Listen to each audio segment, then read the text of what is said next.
Ayun na, lulusong na. Oh, mukhang tanghali na siya nag-spray. Umalis na yung mga insekto.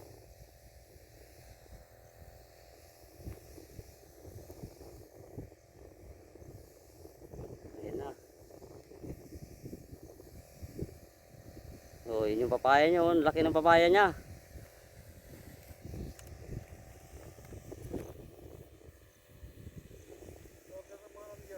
Oh. Tatanong na kung sino daw order.